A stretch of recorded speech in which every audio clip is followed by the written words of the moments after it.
அண்ணே அண்ணே முடக்குறிச்சி வந்து எப்போ பண்ணீங்க? முடக்குறிச்சி நடந்ததுங்க. நம்ம ஆஃபீஸ் டேட்டா 4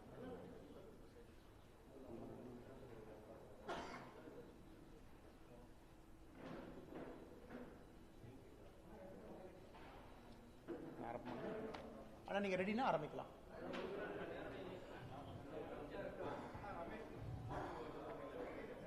சென்டர் ஆனால் இல்லை இல்லை ஆ ஆனால் இப்படி வரணுமா? அப்படியே கூட ஆனால் நீங்கள் ஆரம்பிக்கலானே அண்ணே. பத்திரிகை நண்பர்களுக்கு எங்களுடைய வணக்கங்கண்ணா. இன்றிலிருந்து நம்ம தேர்தல் முடியும் வரை பாரதிய ஜனதா கட்சி சார்பாக தினமும் நான் ஏதோ ஒரு இடத்துல பத்திரிகையாளர் சந்திப்பு முறையாக அமர்ந்து இந்த சந்திப்பை நம்ம நடத்துவோங்கன்னா, தமிழ்நாட்டில் எங்கே இருக்கிறோமோ அங்கே. ஏன்னா நம்முடைய தலைவர்கள்லாம் வேட்பாளராக எல்லாருமே பிஸியாக இருக்கிறாங்க. அதே போல் திரு பியூஷ் கோயல் அவர்களும் எங்கே அவைலபிளாக இருக்கிறாங்களோ தினமும் அவங்களும் ஒரு பத்திரிகையாளர் சந்திப்பு நடத்துவாங்க. காரணம் வந்து நிறைய நம்முடைய முதலமைச்சர் அவர்கள், உதயநிதி ஸ்டாலின் அவர்கள், அக்கா கனிமொழி அவர்கள் நிறைய பேசுகிறாங்க. நிறையா சரியான தகவல்களை கூட தரவுகள் இல்லாமல் மக்கள் மன்றத்தில் பேசுகிறாங்க. அதையெல்லாம் கூட தினமும் மக்கள் மன்றத்தில் உண்மையை சொல்லணும். ஏன்னா வாக்கு செலுத்தக்கூடிய தமிழக மக்கள் ஒரு இன்ஃபார்ம்டு சாய்ஸ் யோசித்து வாக்களிக்கணும் அப்படிங்கிறதுக்கான முயற்சி. இன்று பாரதிய ஜனதா கட்சியினுடைய எல்லா வேட்பாளர்களும் மொத்தம் 27 இடத்துல பாரதிய ஜனதா கட்சி போட்டியிடுதுங்க. 26 வேட்பாளர்கள் இன்னைக்கு வேட்புமனு தாக்கல் பண்ணியிருக்கிறாங்க. ஒரு பாரதிய ஜனதா கட்சியினுடைய வேட்பாளர் ஏப்ரல் 4ஆம் தேதி தாக்கல் பண்ணியிருக்கிறாங்க. மொத்தமாக மாநில தலைவர் அண்ணன் நயினார் நாகேந்திரன் அவர்கள், அக்கா திருமதி வானதி ஸ்ரீனிவாசன் அவர்கள், மயிலாப்பூர்ல தமிழிசை சவுந்தரராஜன் அக்கா அவர்கள் உள்ளிட்ட நம்முடைய மூத்த தலைவர்கள் எல்லோரும் வெற்றிகரமாக வேட்புமனுவை தாக்கல் செஞ்சிருக்கிறாங்க. அது மட்டும் இல்லை, இன்னைக்கு நம்ம இந்தியாவிலிருந்து பாரதிய ஜனதா கட்சியினுடைய மூத்த தலைவர்களும் இந்த வேட்புமனு தாக்கலின் போது கூட பங்கெடுத்திருக்கின்றார்கள். கோயம்புத்தூர்ல ராஜஸ்தான் மாநிலத்தினுடைய முதலமைச்சர் கோயம்புத்தூரில் அக்கா வானதி ஸ்ரீனிவாசன் அவர்களோடு பங்கெடுத்திருந்தார்கள். தேவேந்திர பட்னவிஸ் அவர்களும் தமிழகத்தில் இன்னைக்கு மதுரை அந்த பகுதியில் அவங்களும் பங்கெடுத்தாங்க. மூத்த அமைச்சராக இருக்கக்கூடிய பியூஷ் கோயல் அவர்கள் பங்கெடுத்திருந்தார்கள். திரு சுரேஷ் கோபி அவர்களும் தமிழகத்தில் சதன் பாட்டில் அவங்களும் பங்கெடுத்திருந்தார்கள். ஸோ நல்ல உற்சாகத்தோடு மக்களுடைய ஆசீர்வாதத்தோடு பாரதிய ஜனதா கட்சியினுடைய தலைவர்கள் வேட்புமனு அளித்திருக்கின்றார்கள். நிச்சயமாக ஒரு பெரிய மாற்றம் இந்த முறை வரும். அனைத்து இந்திய அண்ணா திராவிட முன்னேற்ற கழகம் தலைமையிலான தேசிய ஜனநாயக கூட்டணி 210 இடங்களை தாண்டி 234 ஆட்சி அமைப்போம் என்கின்ற முழு நம்பிக்கை எங்களுக்கு இருக்கு. அதே நேரத்தில் கடந்த 3-4 நாட்களில் முதலமைச்சர் அவர்கள் கோயம்புத்தூர் வந்திருந்தாங்க, வேற இடத்துக்கு வந்திருந்தாங்க, நிறைய கேள்விகள் வைத்திருந்தாங்க. அதற்கான பதிலை சொல்ல வேண்டிய கட்டாயம் இப்போ எங்களுக்கு இருக்கு. முதலமைச்சர் அவர்கள் தொடர்ந்து பேசுவது இந்த FCRA அமெண்ட்மெண்ட் பில்லை பற்றி பேசுறாங்க. இன்னைக்கு அது பாராளுமன்றத்தில் நடைமுறையில் இல்லை என்றாலும் கூட இன்னைக்கு நம்முடைய அரசு அந்த டிஸ்கஷன் நம்ம வாபஸ் வாங்கியிருக்கிறோம். அதனால் கேரளாவிலிருந்து வேறு பகுதியிலிருந்து இந்த பாரதிய ஜனதா கட்சி கூட கேட்டிருந்தாங்க. நிறைய எதிர்க்கட்சி இன்னைக்கு நிறைய பொய் பேசுறாங்க சம்பந்தமாக. அது தமிழக மக்களுக்கு தெரியும். இன்னைக்கு FCRA என்பதே கொண்டு வரப்பட்டதே காங்கிரஸ் ஆட்சியில்.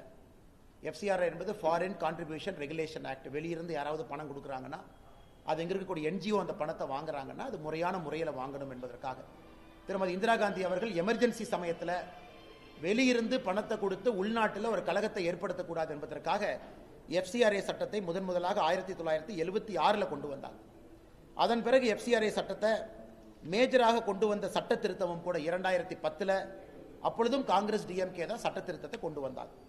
அதன் பிறகு 2016, 18, 20 வேறு காலகட்டத்தில் சிறு திருத்தம் நாம் செய்திருந்தாலும் கூட 2026 ஒரு அமெண்ட்மெண்ட் நம்ம கொண்டு வந்திருக்கோம். குறிப்பாக ஒரு FCA நிதி மூலமாக இருக்கக்கூடிய ஒரு NGO அமைப்பு அவங்களுக்கு லைசன்ஸ் கேன்சல் ஆயிடுச்சு, அப்பீலுக்கு போறாங்க. அப்பீல்லையும் அவங்களால முடியல, அல்லது அவங்க ஒரு ஃப்ரெஷ் ரெஜிஸ்ட்ரேஷன் கிடைக்கல, அல்லது ரெஜிஸ்ட்ரேஷனை ரெனியூவல் செய்ய முடியல அப்படின்னா என்ன ஆகும் என்பதற்கான ஒரு சட்ட திருத்தம். இது யாருக்கும் எதிரானது கிடையாது. ஆனால் தமிழகத்தில் முதலமைச்சர் பார்த்தீங்கன்னா இது சிறுபான்மையருக்கு எதிரானது, கிறிஸ்டியன் கம்யூனிட்டிக்கு எதிரானது அப்படிங்கிற பொய் பிரச்சாரத்தை பேசுறாங்க. FCRA எல்லாருமே வச்சிருக்கிறாங்க, எல்லா அமைப்புகளும் வச்சிருக்கிறாங்க. வெளியிருந்து நிதி வந்து உள்ளே வேலை செய்யக்கூடிய எல்லோருக்கும் FCRA லைசன்ஸ் இருக்கு. ஆனால் இதிலும் கூட திரும்ப மைனாரிட்டி என்கின்ற போர்வையில் முதலமைச்சர் அவர்கள் ஓட்டு வேட்டை நடத்தி கொண்டிருக்கின்றாரோ தவிர எந்த இடத்திலும் கூட உண்மையை பேசல. அதே போல நம்முடைய முதலமைச்சர் அவர்கள் திருநெல்வேலியில் பேசும் பொழுது பாரதிய ஜனதா கட்சி என்ன பண்ணுச்சு, மெட்ரோ திட்டத்தை கூட மதுரைக்கு கோயம்புத்தூருக்கெல்லாம் தடை பண்றாங்க அப்படின்னு திரும்ப அதே கதையை மறுபடியும் சுழற்ற ஆரம்பித்திருக்கின்றார்கள். உங்களுக்கு தெரியும், அதிகாரப்பூர்வமாக தமிழ்நாடு பாரதிய ஜனதா கட்சி கோயம்புத்தூர் மதுரைக்கு மெட்ரோ வேண்டும். அதிகாரப்பூர்வமாக அனைத்து இந்திய அண்ணா திராவிட முன்னேற்ற கழகம் எதிர்க்கட்சி தலைவர் எடப்பாடி பழனிசாமி அவர்கள் பிரதமரை சந்தித்து மெட்ரோ வேண்டும் என்கின்ற கோரிக்கை மனுவையும் கொடுத்திருக்கிறாங்க. அதனால் மெட்ரோ கண்டிப்பாக கோயம்புத்தூருக்கும் மதுரைக்கும் வருவது உறுதி.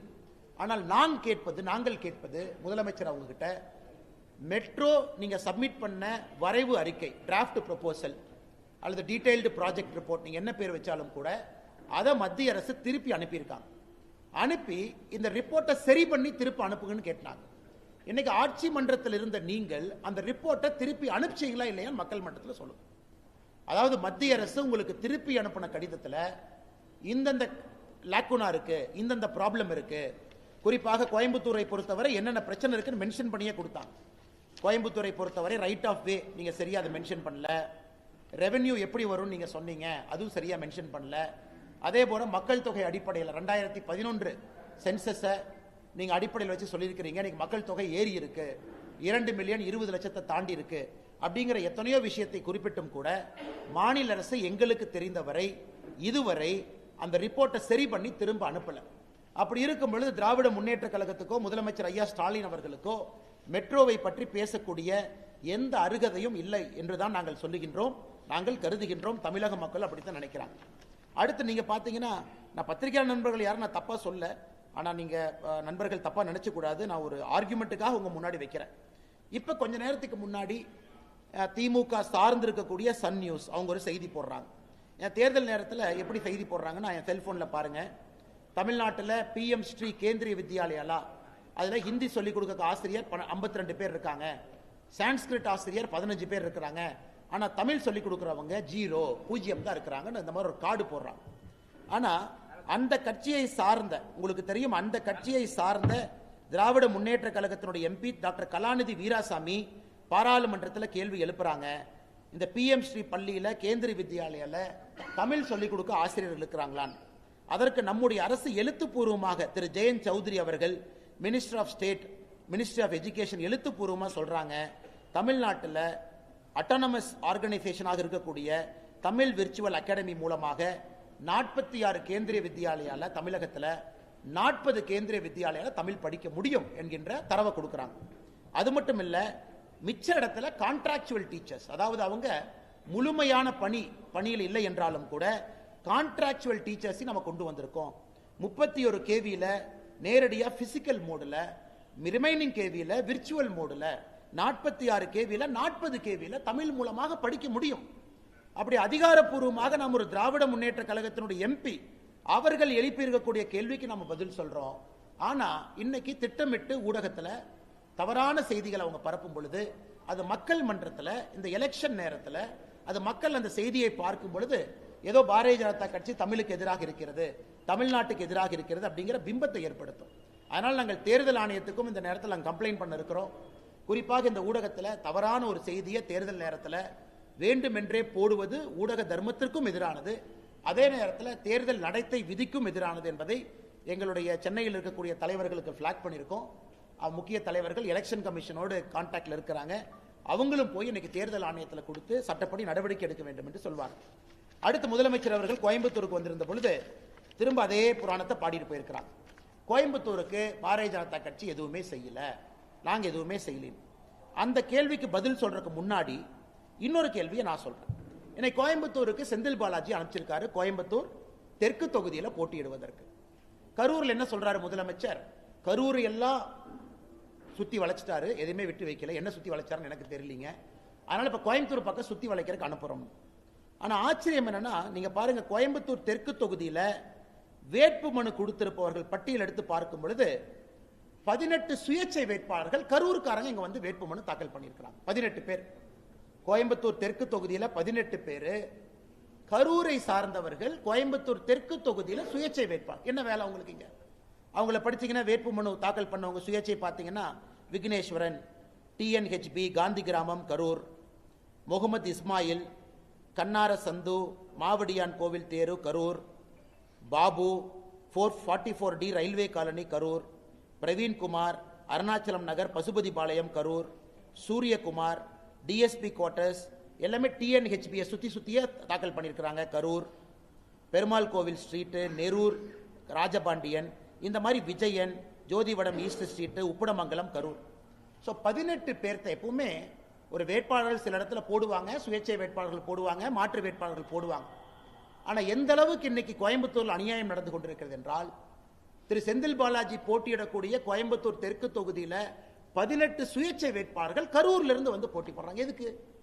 அவங்க வேட்பாளராக போட்டி போட்டால் அவங்களுக்கு ஒரு அத்தாரிட்டி கிடைக்கும், ஒரு பாஸ் கிடைக்கும், அவங்க பூத் ஏஜென்ட் போட்டுக்கலாம், இலவசமாக பொருளை கொண்டு வீடு வீடாக குடிக்கிறது. யாராச்சும் வந்து என்னப்பா கரூர்காரங்க என்னப்பா பண்ணுறீங்கன்னு கேட்டால், இல்லைங்கன்னா நாங்கள்லாம் தேர்தலில் போட்டி போடுறோம். இதெல்லாம் அந்த அமாவாசை காலத்து டெக்னிக்கெல்லாம் 2026 தமிழக சட்டமன்ற தேர்தலில் கரூரை சார்ந்திருக்கக்கூடிய செந்தில் பாலாஜி அவருடைய அடியாட்களை, கரூரில் இருக்கக்கூடிய கட்சிக்காரங்களை சுயேட்சை வேட்பாளராக போட்டியிடக்கூடிய தொகுதியில் இறக்கி விட்டு, நாயப்படி இதற்கும் எலெக்ஷன் ஆணையம் ஐடி கார்டு இதெல்லாம் கொடுப்பாங்க. வேட்பாளர் என்கின்ற போர்வையில் கோயம்புத்தூர் மக்களை உள்ள இறங்கி இந்த இலவசங்களை அளித்து இதன் மூலமாக அங்க இருக்கக்கூடிய அமைதியை குலைப்பதற்கான முயற்சி நடக்குது.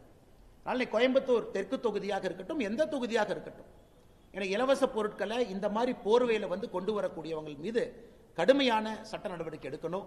அதையும் கூட தேர்தல் ஆணையத்திற்கு பாரதிய ஜனதா கட்சியினுடைய எங்களுடைய மாவட்ட தலைவர் திரு ரமேஷ் அவங்க இருக்கிறாங்க, அவர்களும் இது எழுத்துப்பூர்வமாக கொடுக்க இருக்கிறாங்க. இவங்க மேல கண்காணிப்பு வைக்கணும், வாட்ச் வைக்கணும். உள்ளூர்ல இருக்கிறாங்க, சுயேட்சா போடுறாங்க, யாரு வேணாலும் எங்க வேணாலும் நிக்கலாங்கண்ணா. தேர்தல் ஆணையத்தின்படி 234 தொகுதியில் யார் வேணாலும் எங்க வேணாலும் நிக்கலாம், தவறு கிடையாது.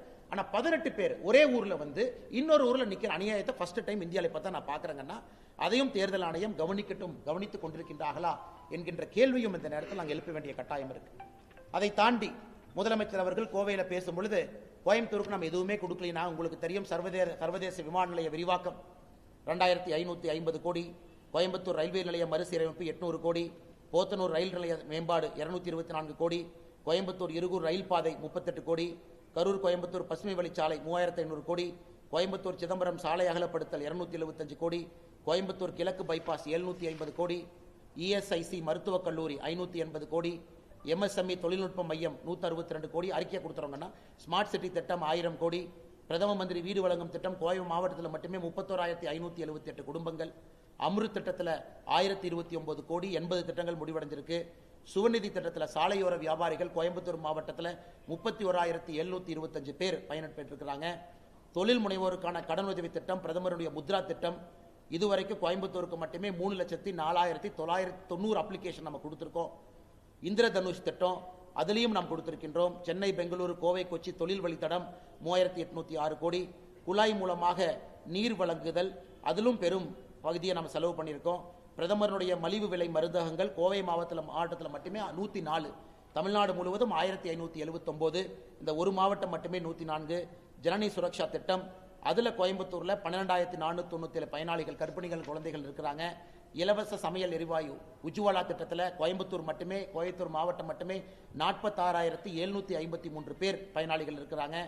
கோயம்புத்தூர்ல சிறு குறு நிறுவனங்களுக்கு மட்டுமே கடன் உதவியாக 2024-25 32,490 கோடி ரூபாய் கொடுத்திருக்கோம். பிரதமருடைய விவசாய கௌரவ நிதி கோயம்புத்தூர் விவசாயிகளுக்கு 228 கோடி. பிரதமருடைய சூரிய மின் திட்டம் கோயம்புத்தூர்ல மட்டுமே 7,984 வீடு. கோயம்புத்தூரில் வழங்கப்பட்ட ஆயுஷ்மான் காப்பீடு அட்டை 4,31,348 பேருக்கு 5 லட்சம் ரூபாய் இன்சூரன்ஸ் அட்டை கொடுத்திருக்கோம். 70 வயதுக்கு மேல இருக்கக்கூடிய, அதாவது அனைத்தும் ஃப்ரீயா இருக்கக்கூடிய ஆயுஷ்மான் திட்டம் கோயம்புத்தூர்ல மட்டுமே 28,550. கோயம்புத்தூர்ல மட்டுமே பிரதமருடைய திறன் வளர்ச்சி திட்டம் கோயம்புத்தூர்ல மட்டும் 207 பயிற்சி மையம் இருக்கு. இவ்வளவு விஷயங்கள் பாரதிய ஜனதா கட்சி கோயம்புத்தூருக்கு செய்திருக்கும் பொழுது, எப்படி ஒரு மாநிலத்தினுடைய முதலமைச்சர் வாய்க்கூசாம கோயம்புத்தூர்ல மீட்டிங் போட்டு கோயம்புத்தூருக்கு நாம் எதுவுமே செய்யவில்லை என்கின்ற பொய்யையும் பரப்பிவிட்டு சென்றிருக்கின்றார்கள். அதனால் அருமை சொந்தங்களே, பத்திரிகை நண்பர்களே, நாங்க தொடர்ந்து இந்த டெய்லி நடக்கக்கூடிய பத்திரிகையாளர் சந்திப்பில் திரு முதலமைச்சர் அவர்களாக இருக்கட்டும், எதிர்க்கட்சி நண்பர்கள் சொல்லக்கூடிய பொய்யை உடனுக்குடன் உங்களுக்கு நாங்கள் சொல்றோம். ஏன்னா காரணம், மக்கள் வாக்கு செலுத்தும் பொழுது உண்மையெல்லாம் தெரிஞ்சுக்கிட்டு சரியான முறையில் வாக்கு செலுத்தணும், சரியான நபர்களுக்கு வாக்கு செலுத்தணும். இந்த முறை தேசிய ஜனநாயக கூட்டணிக்கு முழுமையாக வாக்கு செலுத்துவார்கள் என்கின்ற முழு நம்பிக்கை எங்களுக்கு இருக்கு. இதை தாண்டி உங்களுக்கு கேள்வி இருக்குங்கன்னா நீங்க கேட்கிற கேள்விக்கு பதில் சொல்றேன்.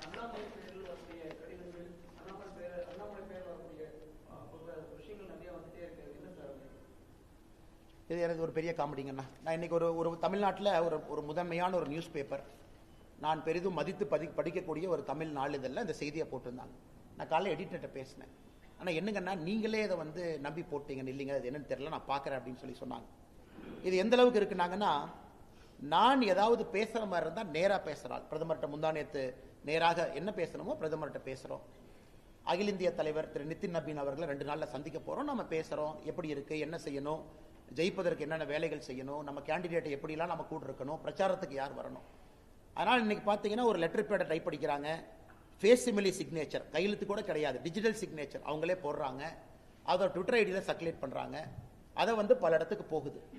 இன்னைக்கு இந்த மாதிரி ஒரு சின்ன சின்ன கடிதத்துக்கெல்லாம் ஒரு தேசிய தலைவர் வந்து இல்லை ஒரு கடிதம் எழுதலை, இல்லை பியூஷ் கோயல் ஒரு கடிதம் எழுதலை அப்படின்னு சொல்றது எனக்கும் கஷ்டமாகத்தான் இருக்கு.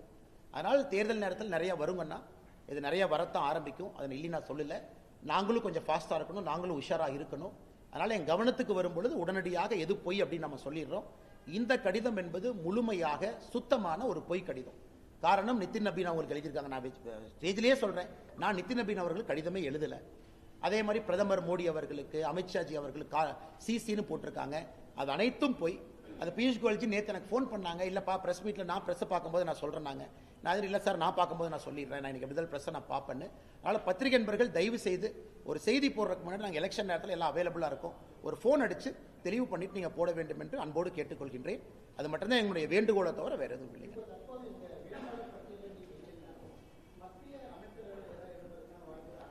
ஆனால் இன்னைக்கு இல்லைங்க, நான் கட்சியினுடைய முடிவு, நம்ம நிறைய பேர் நிறையா விஷயம் சொல்கிறீங்க, நிறையா பேசிட்டாங்க, பொலிட்டிக்கல் கமெண்டேட்டர்ஸ் இதை பற்றிலாம் சொல்லிட்டாங்க. நான் கட்சிக்கு ரொம்ப நாளைக்கு முன்னாடியே நான் வேண்டுகோள் விடுத்திருந்தேன், இந்த முறை நான் கேம்பெயின் பண்ணுறேன்னு.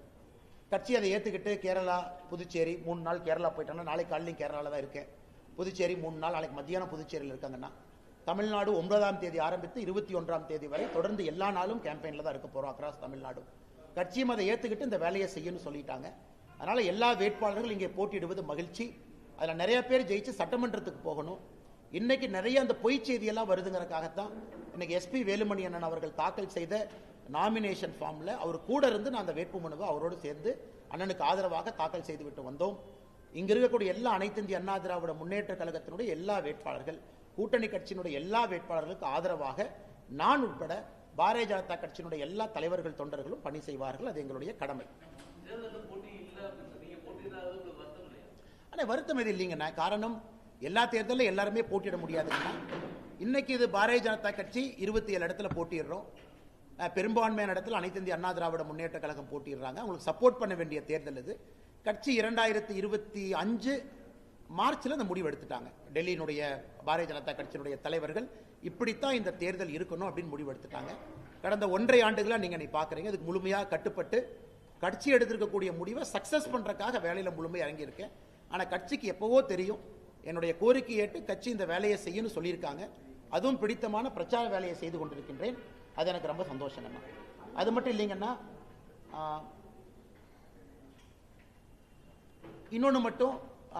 இன்னொன்று நம்ம தெளிவான சொல்லியிருந்தாங்கன்னா, உதாரணத்துக்கு 23ஆம் தேதி நம்ம தேர்தல் நடத்தப்படும் பொழுது நான் எந்த பூத்தில் எங்க இருக்கிறேனோ அந்த பூத்தில் இருக்கக்கூடிய அதிமுக வேட்பாளருக்கே நான் பூத் ஏஜென்ட் அன்னைக்கு போய் இருக்கிறேன் அப்படின்னு நம்ம வீட்டுக்கு நம்ம பிஆர்ஜி அருண்குமார் அண்ணன் எங்களுடைய இந்த கவுண்டபாளையம் தொகுதியினுடைய வேட்பாளராக இருக்காங்க, அவங்ககிட்ட நான் சொல்லித்தான் அனுப்பினேன், நீங்கள் ஆதரவே கேட்கக்கூடாது, நாங்கள்லாம் வந்து வேலை செய்கிறோம்னு.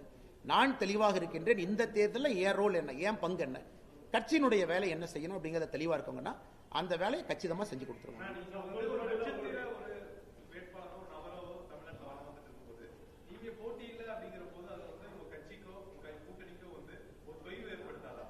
ஆனால் நம்ம பிரச்சாரம் செய்கிறோம், எல்லா இடத்துலையும் இருக்கோங்க. நான் எவ்ரிடே அவைலபிளாக இருக்கோம், ப்ரெஸ்லையும் பேசணும். பாருங்க, இன்னைக்கு அந்த வேலையை செய்கிறேன், எல்லாத்துக்கும் போய் பேசணும். தமிழ்நாடு முழுசும் எங்கெல்லாம் வாய்ப்பு இருக்கோ அங்கெல்லாம் நம்ம போகணும். 27 பாரதிய ஜனதா கட்சிக்கு போகணும். அதனால் எந்த விதத்திலும் எங்கேயும் தோய்வு இருப்பதாக நான் பார்க்கல. நான் ஏற்கனவே சொன்னது போலங்கன்னா, 2024 மார்ச் மாதத்தில் பாரதிய ஜனதா கட்சியினுடைய தலைவர்கள் ஒரு முடிவெடுத்து இந்த தேர்தல் எப்படி இருக்க வேண்டும் என்று முடிவெடுத்திருக்கிறாங்க. அதிகப்படியான இடத்துல அனைத்து இந்திய அண்ணா திராவிட முன்னேற்ற கழகம் நிற்குது. முழுமையா ஒத்துழைச்சு அந்த களத்துல வேலை பார்க்கறோம். ஆனா யாரும் அதிருப்தி இல்லைங்கண்ணா. எல்லாரும் பணி செய்வாங்க, எல்லாரும் அவங்கவுங்க வேலையை செய்வாங்க. எல்லா ஆதரவாளர்கள், எல்லா பாரதிய ஜனதா கட்சியினுடைய தொண்டர்கள் முழுமையா களத்தில் இருப்பாங்க. முழுமையாக கூட்டணி கட்சிகளுக்கு ஆதரவளித்து களத்தில் வேலை செய்வாங்க. நானே பர்சனலா முன்னாடி இருந்து செஞ்சுக்கிட்டு இருக்காங்கண்ணா. நேற்று காலையில் நான் உங்களுக்கு உதாரணத்துக்காக சொல்றேன், முன்னார் போயிருந்தோம், நேற்று கொச்சின், திருசூர் எல்லா இடத்துலையும் இருக்கிறோம். ஒரு கட்சி தொண்டனாக இன்று காலையில் கட்சியினுடைய ஸ்தாபன தினம், ஃபவுண்டேஷன் டே, முதல் ஆளாக கட்சியினுடைய கொடியை நம்ம வீட்டில் ஏற்றி நம்முடைய பக்கத்தில் இருக்கக்கூடிய தலைவர்கள் நம்ம கூப்பிட்டு பேசுகிறோம். ஒரு கட்சியினுடைய தொண்டனாக நான் ஏற்கனவே சொல்லிட்டேங்கன்னா என்ன வேலையை செய்யணுமோ 1.5 வருஷமா நான் செஞ்சுட்டு தான் இருக்கேங்கண்ணா. அண்ணா அதெல்லாம் இப்ப பேச வேண்டிய நேரம் இல்லைங்கண்ணா. அதுக்கான நேரமும் காலமும் இருக்கு. எனக்கு அந்த கிடைச்ச ஒரு சீட்டை நம்ம ஜெயிக்கணும். அனைத்து இந்திய அண்ணா திராவிட முன்னேற்ற கழகம் நிற்கக்கூடிய சீட்டு நம்ம ஜெயிக்கணும். எந்த காரணத்துக்கும் இங்கே திராவிட முன்னேற்ற கழகத்தை உள்ளே விடக்கூடாது. அதில் தெளிவாக இருக்கு. அதனால தான் உங்களுக்கு நான் பாயிண்ட் எடுத்து கொடுத்தேங்கன்னா 18 இண்டிபெண்டன்ட் வேட்பாளர், அப்போ 18 பூத் ஏஜென்ட் உள்ள உட்காருவாங்க. இந்த 18 பேர் சேர்ந்து தேர்தல் அன்னைக்கு கலாட்டா பண்ண என்ன ஆகும் நீங்களே யோசிச்சு பாருங்க. உதாரணத்துக்கு நான் சொல்றேன், இந்த 18 வேட்பாளர் 18 ஏஜென்ட் உள்ள உட்காருவாங்க. 18 பேர் ஒரு பூத்தில் உட்கார்ந்து கலாட்டா பண்ண எப்படி தேர்தல் நடத்த முடியும்? இதையெல்லாம் தடுப்பது எங்கள் வேலை. தொண்டனாக நாங்கள் செய்வோம்.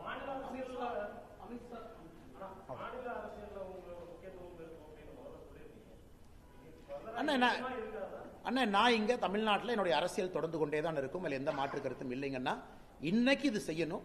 மிச்சதெல்லாம் மே 4ஆம் தேதிக்கு பிறகு பேசுவாங்கன்னா முதல்ல நம்முடைய கூட்டணி ஜெயிக்க வைக்கணும். நம்முடைய தொண்டர்கள் ஜெயிச்சா தானே அரசியல் பண்ண முடியும். இந்த 27 பேர் ஜெயிச்சா தானே அரசியல் பண்ண முடியும். நம்ம கூட்டணி ஆட்சிக்கு வந்தா தான் அரசியல் பண்ண முடியும். அந்த வேலையை முதல்ல செய்வாங்கன்னா மிச்சதெல்லாம் அப்புறம் பேசுவாங்க.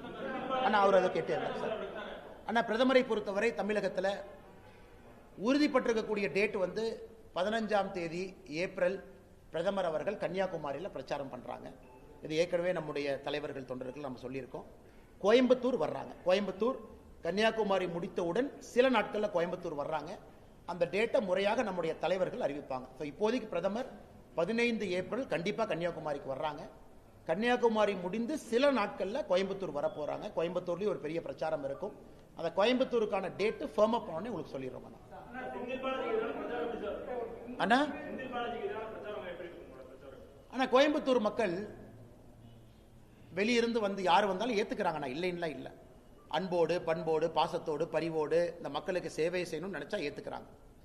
ஆனா நான் உறுதியாக சொல்லுகின்றேன், கோயம்புத்தூர்ல செந்தில் பாலாஜி அவர்களை தோற்கடிக்க போவது கோயம்புத்தூர் மக்கள் என்று சொல்வதை விட கோவை திமுக காரங்க என்பதில் நான் உறுதியா இருக்கேன். கோயம்புத்தூர் மாவட்டத்தினுடைய திராவிட முன்னேற்ற கழகத்தினுடைய தொண்டன் தலைவர்கள் யார் இருக்கிறாங்க, அவங்க செந்தில் பாலாஜியை கோயம்புத்தூர் தெற்கு தொகுதியில் தோற்கடிப்பது உறுதி. எதுக்குன்னு நீங்க கேட்டீங்கன்னா நான் சொல்றேன். இவங்க எப்படி வாங்கியிருக்காங்கன்னு பாருங்க. அவங்க சீட்டு ஸ்ட்ரக்சரை பாருங்க. அதாவது சிங்கானல்லூரில் இருக்கக்கூடிய ஒரு பழைய வேட்பாளர் ஏற்கனவே சட்டமன்ற உறுப்பினராக தூக்கி அப்படி குப்பை வீசுற மாதிரி வீசியாச்சு அவரை. அங்க புதுசா ஒருத்தர் மாவட்ட செயலாளர், அவர் சம்பந்தம் இல்லாமல் அவரை கொண்டு போய் கோயம்புத்தூர் நார்த்து, ஏன்னா அவர் கைப்பாவையாக இருக்கின்றார். இவர் சம்பந்தம் இல்லாத கோயம்புத்தூர் சவுத்து, அப்புறம் சிங்கானல்லூர் கவுண்டபாளையமும் காங்கிரஸ் நீங்க நெல்லுங்க. ஸோ இதுல இருந்தே அரசியல் தெரிஞ்ச உங்களுக்கும் எனக்கும் எல்லாத்துக்குமே தெரியும் திராவிட முன்னேற்ற கழகத்தினுடைய கேம் இங்க என்ன அப்படின்னு. இன்னைக்கு செந்தில் பாலாஜி என்ன நினைக்கிறாருன்னா, கோயம்புத்தூர்ல அவரு மட்டும் ஜெயிக்கணும், வேற யாரும் ஜெயிக்கக்கூடாது. ஒருவேளை திமுக ஆட்சிக்கு வந்துச்சுன்னா அமைச்சர் அவரு மட்டும் வாங்கிக்கணும், வேற யாருமே போட்டிக்கு இருக்கக்கூடாது. அதனால அவரும் தோற்பார். கோயம்புத்தூரிலும் திராவிட முன்னேற்ற கழகம் தோற்கும். அதை கோயம்புத்தூர் திமுக காரங்களே தோக்கடிச்சு காட்டுவாங்க. நீங்க 18 உங்க கோயம்புத்தூர்ல இருக்கக்கூடிய திமுக காரங்களை நம்பி நீங்க சுயேட்சை வேட்பாளர் போட முடியாம கரூர்ல இருந்து சுயேட்சை வேட்பாளர்காரன் நீங்க போடுறீங்கன்னா கோயம்புத்தூர்ல இருக்கக்கூடிய மானமுள்ள திமுக காரன் இதை ஏத்துக்குவானா நான் கேட்கறேங்கண்ணா. திமுகவும் நாங்களும் எதிரிகள் தான். நாங்க ரெண்டே சித்தாந்த அடிப்படையில் எதிரி தான். ஆனா திமுகவும் அரசியல் கட்சி, அங்க இருக்கிற தொண்டனுக்கும் ஒரு உணர்வு இருக்கு, அவங்களும் கொடியை பிடிச்சு அரசியல் பண்றாங்க. ஒரு மானமுள்ள திராவிட முன்னேற்ற கழகத்தினுடைய தொண்டன் 18 சுயேட்சைகள் கரூரிலிருந்து செந்தில் பாலாஜிக்கு ஆதரவாக கோயம்புத்தூர் தெற்கு தொகுதியில் போட்டியிடுவதை கண்டிப்பாக ஏற்றுக்கொள்ள மாட்டார்கள். விளைவு தேர்தலில் தெரியும்.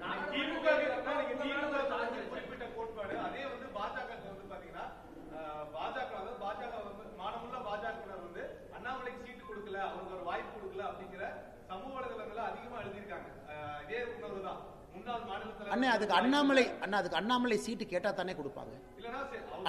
அதான் உங்களை கிளாரிஃபை பண்றேன். அது பாயிண்ட் இல்லைன்னு. தொண்டர்கள் எல்லோரும் ஒருமித்த கருத்துல ஒன்றாக இருக்கின்றோம். அதுல எது இல்லை. நான் முன்னாடி இருந்து லீடிங் த கேம்பெயின் பண்ணிக்கிட்டு இருக்கிறேன். என்னால் முடிஞ்சதை நான் செய்யறேன்.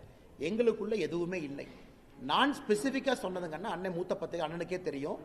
செந்தில் பாலாஜி அவருடைய இந்த அட்டூழியத்தை கோயம்புத்தூர் மாவட்டத்தினுடைய திராவிட முன்னேற்ற கழகம் ஏற்றுக்கொள்ளுமாங்கிற கேள்வியை தான் நான் வைக்கிறேன்.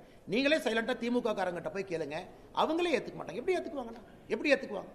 எல்லாம் வெளியிருந்து கொண்டு வந்து அண்டா குண்டா வெளியிருந்து எல்லாமே வெளியிருந்து குஜராத்ல இருந்து மத்திய பிரதேசத்துல இருந்து ராஜஸ்தான்ல இருந்து சாரி இதெல்லாம் கொண்டு வந்து எல்லாமே வெளியிருந்து. அப்ப கோயம்புத்தூர்ல எதுக்கு ஒரு அரசியல் கட்சி இருக்கணும்? கோயம்புத்தூர் மக்களுக்கு எதுக்கு அவங்க அரசியல் பண்ணணும்?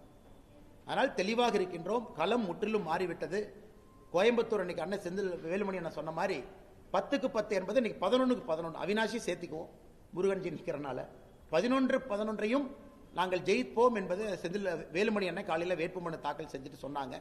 கொங்கு பகுதி முழுவதும் தமிழ்நாடு முழுவதும் ஜெயிக்க வேண்டும் என்பது எங்களுடைய எண்ணம். அதற்கு கடுமையாக உழைப்பு. அண்ணே சத்தமா ஒரு வாரத்தில் சொல்லுங்க அண்ணே.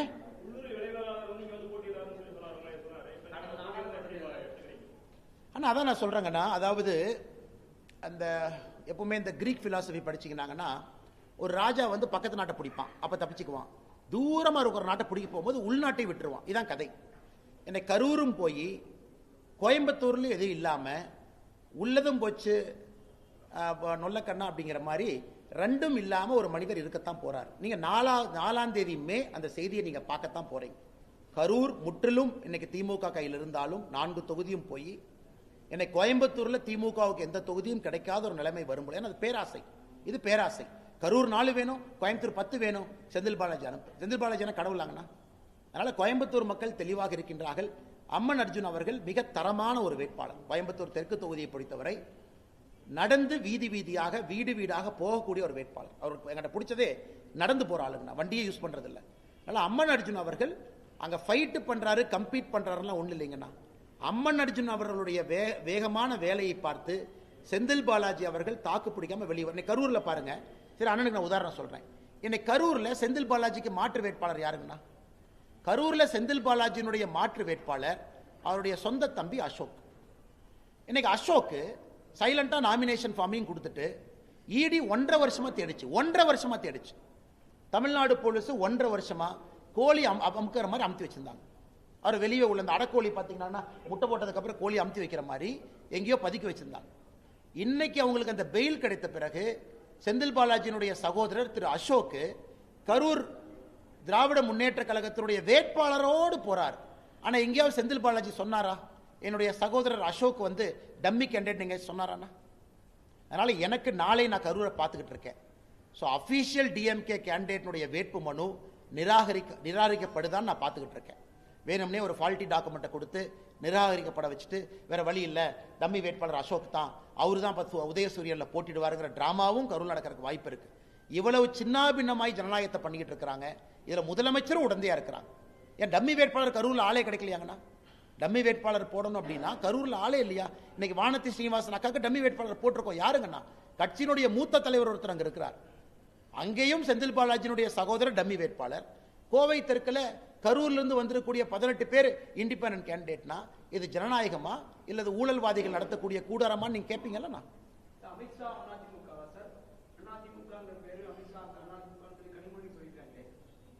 கனிமொழி அக்காவே சீட்டு கிடைக்கலன்னு ரொம்ப சோகத்தில் இருக்கிறாங்க. ஏன்னா நீங்க வேறப்பா சர்ச் ஃபாதர் எழுதுறாரு லெட்டர் மு.க. ஸ்டாலின் ஐயாவுக்கு, இந்த முறை கனிமொழி அவர்களுக்கு நீங்க சீட்டு கொடுத்தா தான் உண்மையான சமூக நீதி.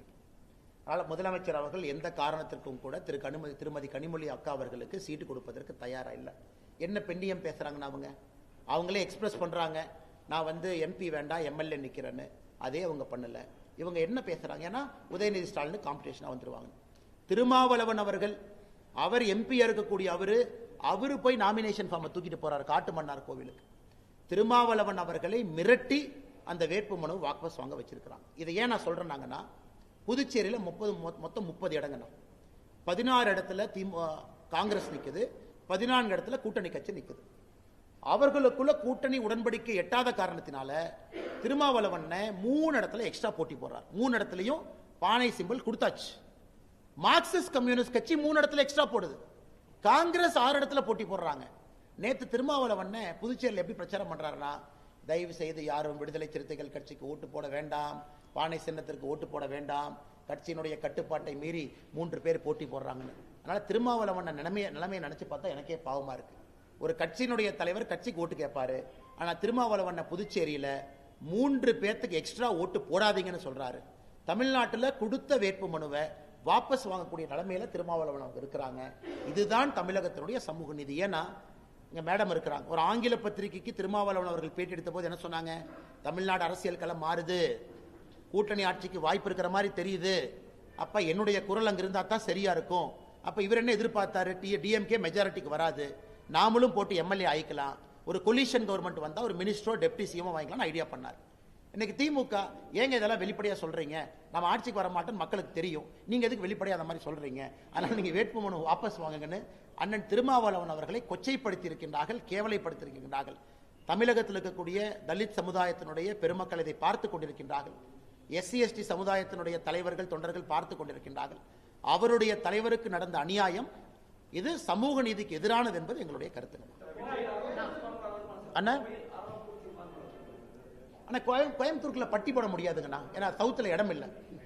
அதை கரூர் திமுக காரங்க வந்து பார்த்தாங்க, பட்டி போறக்கு இடம் இருக்குமா ஒரு 4 நாள் ரெக்கி பண்ணாங்கன்னா, ஆனா சவுத்துல பட்டி போடுறதுக்கு இடம் இல்லாதனால அதை கைவிட்டிருக்கிறாங்க. ஸோ கோயம்புத்தூர் அந்த சவுத் ரொம்ப ஒரு கன்ஜஸ்டடான ஒரு ஏரியாங்கண்ணா, நிறைய வீடுகள் பக்கத்தில் இருக்கு. அதனால இன்னைக்கு பார்த்தீங்கன்னா, நேற்று நான் பார்த்தேன் அரவக்குறிச்சியினுடைய வேட்பாளர், அதிமுகவுடைய வேட்பாளர் அண்ணன் அவங்க செல்வகுமார் அவர்கள் நேற்று பட்டி போட்ட இடத்துல வெளியே நின்று பேசிட்டு இருந்தார். தென்னிலை பக்கத்தில் இடத்துல பட்டி போட்டு அடைச்சு வச்சிருந்தாங்க, அங்கேயே போய் வண்டி நிறுத்தி அந்த வேட்பாளர் செல்வகுமார் அவங்க பேசிட்டு இருந்தாங்க. கோயம்புத்தூர்ல ட்ரை பண்ணாங்க, ஆனா கோயம்புத்தூர்ல பட்டி போடுவதற்கு இடம் இல்லாதனால அதை விட்டுருக்காங்க.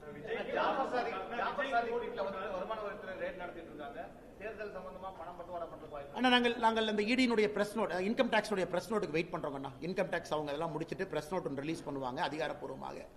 அது என்னன்னு பார்த்தோம்னா நமக்கு தெரியுங்கண்ணா, அவர்களுக்கும் திமுகவுக்கும் தொடர்பு இருக்கா, இது பண பரிவர்த்தனை சம்பந்தமாகவா, தேர்தலுக்கும் இதுக்கும் சம்பந்தம் இருக்கான்னு அந்த பிரஸ் நோட் வந்த பிறகு உங்ககிட்ட பேசுறோங்க.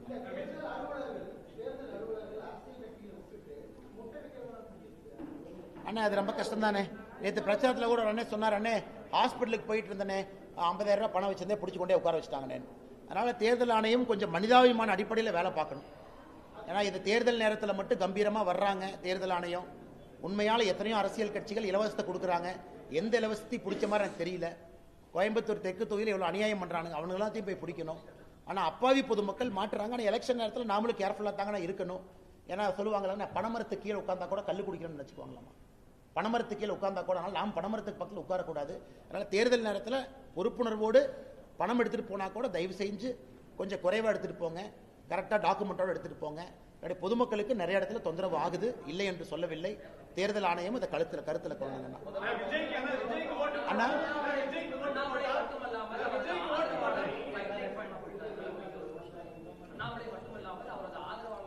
அண்ணா தமிழ்நாடு பாரதிய ஜனதா கட்சி எல்லா தொண்டர்களும் ஆதரவாளர்கள் தாங்கண்ணே. அங்க இருக்கக்கூடிய எல்லா தலைவர்களும் ஆதரவாளர்கள் தான். இதில் என்ன பிரித்து சொல்றீங்க? எல்லாரும் நம்முடைய தொண்டர்கள், எல்லா நம்முடைய சகோதர சகோதரிகள், எல்லோரும் வெற்றி பெற்று எல்லோரும் போகணும். நான் தான் அதிகாரப்பூர்வமாக உங்கள்கிட்ட சொல்லிட்டேன், நான் சீட்டு கேட்கல, ரொம்ப நாளைக்கு முன்னாடியே கட்சியில் சொல்லிட்டேன்.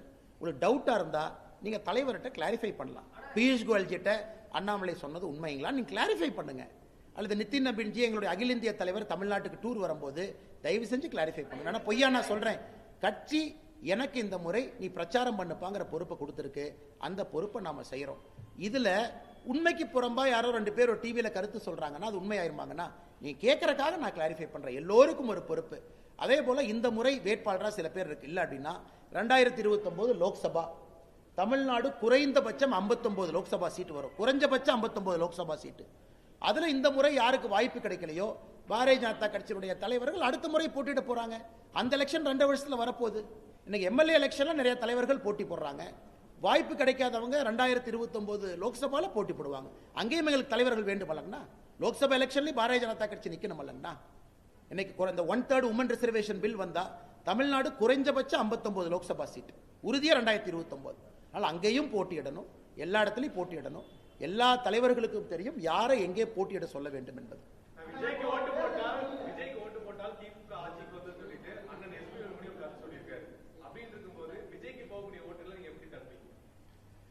எல்லா தலைவர்களும் பிரச்சாரம் பண்ணிட்டுங்கன்னா மக்கள் பொறுத்தவரை கடைசி 10 நாள்ல இது இருமுனை போட்டியா மாறும் என்பது நான் தொடர்ந்து சொல்லிக் கொண்டிருப்பதுங்கண்ணா.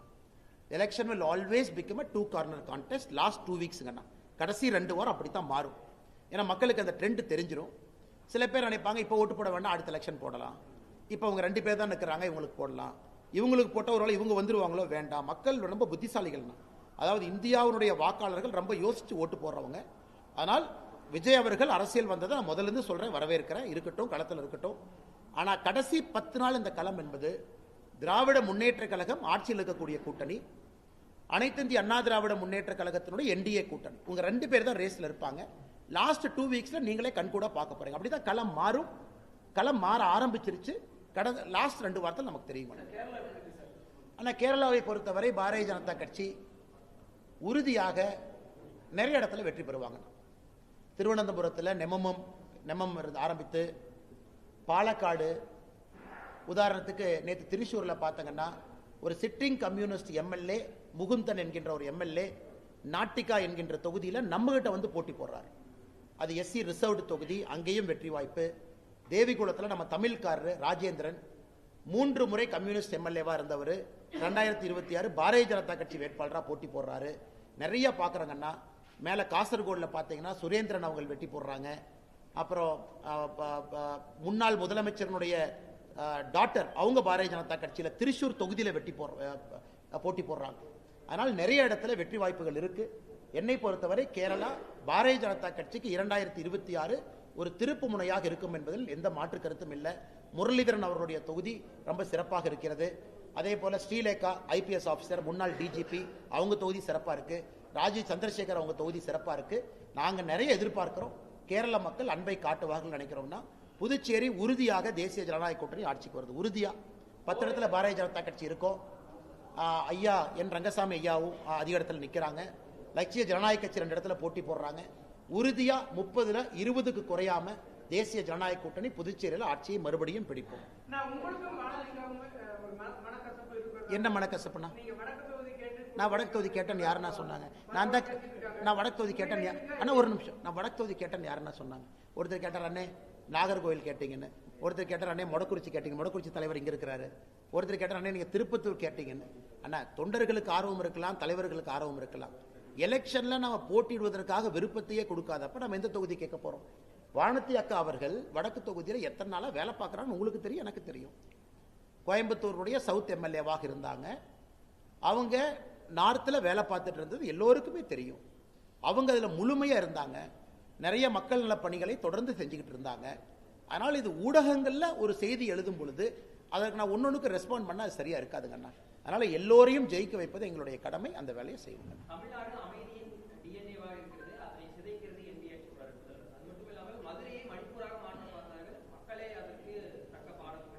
இரண்டே மக்கள் பாடம் போட்டுனாங்க, ஒரு பாடம் போகலையா? இவங்க போய் திருப்பரங்குன்றத்தில் மன்னிப்பு கேட்டது யார்? மண்டி போட்டு மன்னிப்பு கேட்டது யார்? திராவிட முன்னேற்ற கழகத்தினுடைய அரசு. கோர்ட்டு முன்னாடி போய் கை கட்டி சாரி சார் நாங்கள் இந்த மாதிரி பண்ண மாட்டோம் சார்னு சொன்னது யார்? Madurai commissioner, Madurai collector. நாங்கள் சொன்னோமா? யாராவது ஒரு பாரதிய ஜனதா கட்சியினுடைய தொண்டனோ தலைவனோ வேறொரு கட்சியை சார்ந்தவர்களோ திருப்பரங்குன்றம் இஷ்யூல நாங்கள் மன்னிப்பு கேட்டோமா? திருப்பரங்குன்றம் இஷ்யூல மன்னிப்பு கேட்டது திராவிட முன்னேற்ற கழகத்தினுடைய அரசு. பாடம் யாருக்கு புகட்டப்பட்டது? திமுகவுக்கு புகட்டப்பட்டது.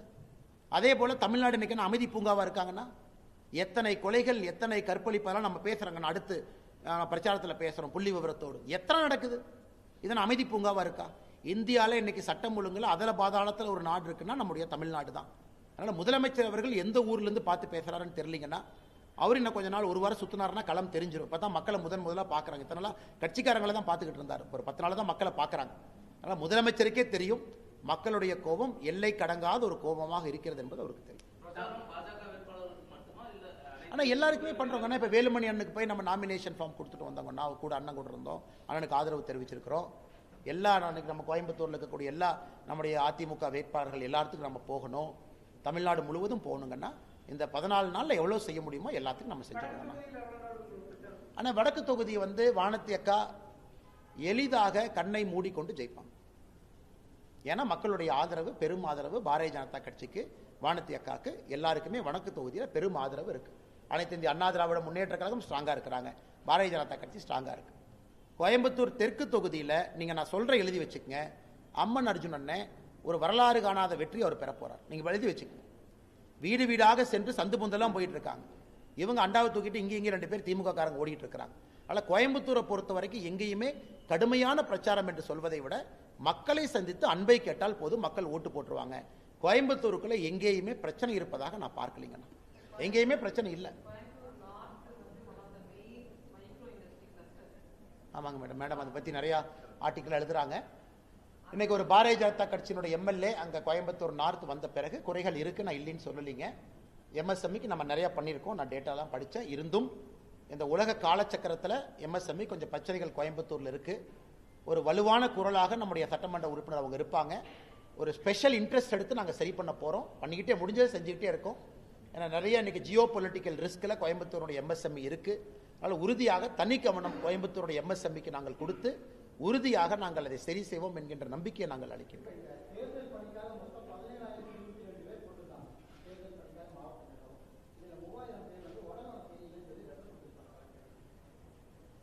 அப்படியாங்கண்ணா? எனக்கு தெரியலங்கண்ணா. 3000 பேர் கிளம்பிட்டாங்கண்ணா. 3000 பேர் கிளம்பிட்டாங்கண்ணா. அப்போ அரசில் பாதி பேர் கிளம்பிட்டாங்க. இந்த அரசு நம்பி நாம் வந்து எலெக்ஷன் வேலை செய்ய முடியாது. எனக்கு தெரியலங்கண்ணா. ஆனால் தெரியல, உங்களுக்கு உடல்நலம் பிரச்சனை இருக்கலாம். அண்ணே மற்ற இடத்துல கரூர்னு இல்லைங்கண்ணா, இண்டிபெண்டன்ட் இருக்காங்க, நிறைய இருக்கிறாங்கண்ணா. பட் இதில் தான் கரூர் வந்து ரொம்ப ஸ்டார்க்காக 18 பேர் இருந்தாங்க. மற்ற இடத்துல 1-2 தாங்க நான் பார்த்தேன். தெற்கில் தான் அந்த 18 பேர் பார்த்தேன். 18 பேர் தெற்கில்.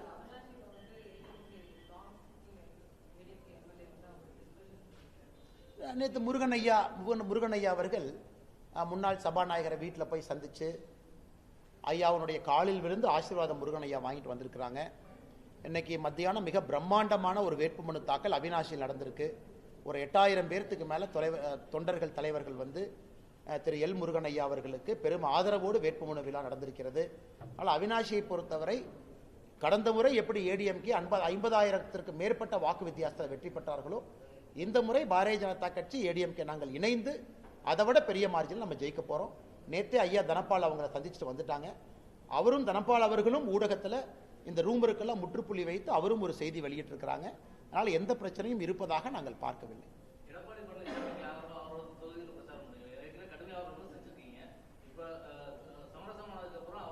அண்ணே நாமளும் மீடியாவும் சண்டை போடுறோன்னே அப்பப்போ. நமக்குள்ள என்ன வாக்கியா சண்டையா பங்காளி சண்டையாங்கண்ணா?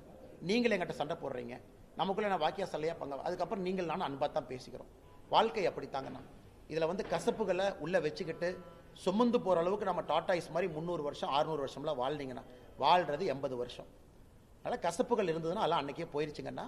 என்னை கட்சி ஒரு முடிவு எடுத்திருக்கு, அந்த முடிவுக்கு கட்டுப்பட்டு எல்லோரும் பணி செய்கின்றோம். நமக்குள்ளே எப்படி உறவு இருக்கோ அப்படித்தான், அந்த உறவு அப்படித்தாங்கண்ணா. சில இடத்துல நாமளும் சண்டை போட்டுக்கிறோம். சண்டை என்ன ஆரோக்கியமாக உங்கள் சேனலுக்காக நீங்கள் போடுறீங்க, நான் கட்சிக்காக நான் போடுறேன். 5 நிமிஷம் கழித்து நீங்கள் நானும் பேசுகிறது இல்லையா? அப்படிலாம் கிடையாதுங்கண்ணா. எல்லோருக்கும் நாங்கள் பணி செய்வோம். நன்றிங்கண்ணா. என்னங்கண்ணா? எங்க என்ன சொன்னாலும் இப்படி ஓட்டினா எப்படி? நல்லா சொன்னாலும் ஓட்டுறீங்க. இல்ல சும்மா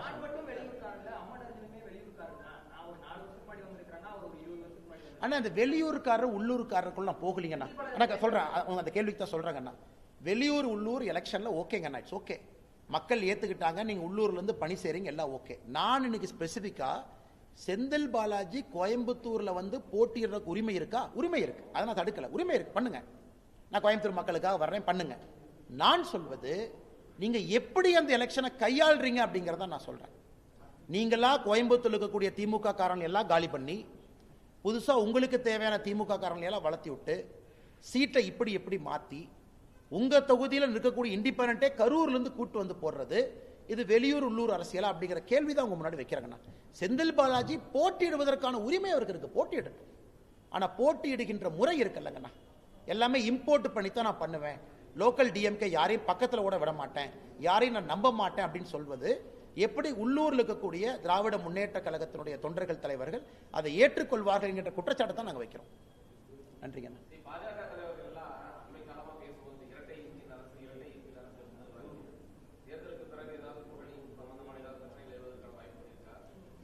எனக்கு தெரிஞ்சு அப்படி ஒன்றும் இல்லைங்கண்ணா. காரணம் இன்னைக்கு ஆந்திர பிரதேஷ் வந்து ஒரு யூனிக் மாடலுங்கண்ணா. ஒரு மத்திய அரசோடு ஒரு மாநிலம் இணைந்து சென்றால் வளர்ச்சி எப்படி இருக்கும் அப்படிங்கிறதுக்கு ஏபி ஒரு யூனிக் உதாரணம். அதை தமிழ்நாட்டில் 2026க்கு பிறகு நடக்கும் என்று முழுமையாக நாம் நம்புகின்றோம். மாநிலத்துக்கும் மத்திய அரசுக்கும் சில பிரச்சனைகள் இருக்கலாங்கண்ணா. சில எப்பவுமே டைவர்ஜென்ட் வியூஸ் இருக்கலாம். டெமோக்ரஸி இது, எல்லாரும் ஒரே மாதிரி சிந்திக்கணும் அவசியம் இல்லை. அந்த டைவர்ஜென்ட் வியூஸ் இருந்தாலும் கூட ஒரு கூட்டணிக்குள்ள எப்படி அதை அழகா கொண்டு போறோம் அப்படிங்கிறதான் கேள்வி. அது சந்திரபாபு நாயுடு அவர்களுக்கும் நமக்கு இருக்கு. முதல்ல நம்ம இனிமையா இருந்த ஒரு காலத்துல பழைய தேர்தலில், இன்னைக்கு எல்லாம் புரிந்து கொண்டு ஒரே படகுல போறோம். அது ஆந்திர பிரதேஷ் மக்களுக்கு நன்மையா இருக்கு. அது தமிழ்நாடும் நடக்கும் என்கின்ற நம்பிக்கை எங்களுக்கு இருக்குங்க. பாப்போங்க. நன்றிங்க ஐயா. ஐயா திரும்ப நாளைக்கு சந்திப்போம்.